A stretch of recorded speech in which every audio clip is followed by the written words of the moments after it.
I want you to know this. You can't do any better tomorrow if you're doing it all by yourself.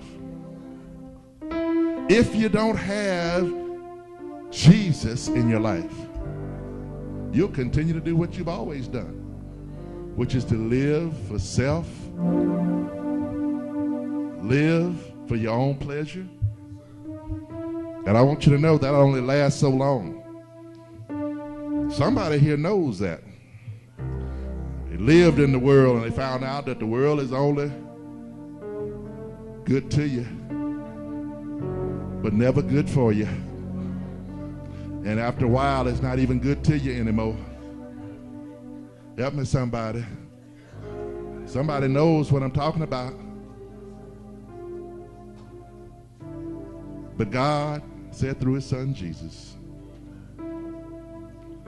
I want you to have life. Not just any kind of life. Jesus called it life abundantly. And that's a life that you can be proud of. A life that gets you above and beyond whatever your struggles today are. A life that will allow you to speak a word to someone else who might be struggling.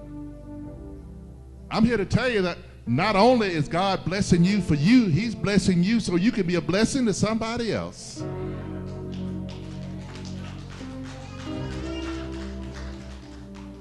We talk often about our great commission to go and tell everybody about Jesus and try to bring them to Christ, but we also have to edify the saints. We have to encourage one another.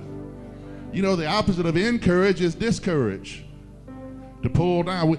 As Christians, we have to lift up our brothers and our sisters, not just any old time, but especially when they are struggling. That's not the time when we're to turn our backs on our brothers and sisters. That's not the time when we're supposed to say, I'm sorry, I don't have time. I'm here to tell you that your brothers and your sisters are going to need your help when you have the least amount of time.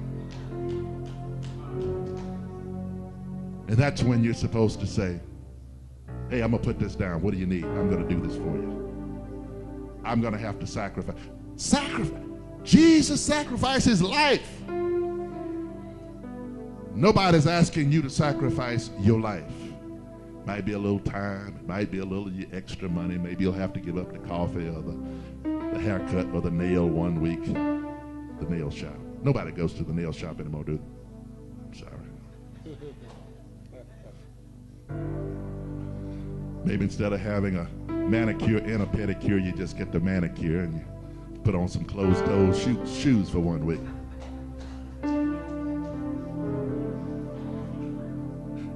Y'all laughing with me. Thank you. Because I'm here to tell you that if we look at how we spend what the Lord has given us, I don't care what your situation is, God has given you some extra time, a little extra money, a little extra energy. We all have the same amount of time, 24 hours. But it's a matter of how we decide to use it.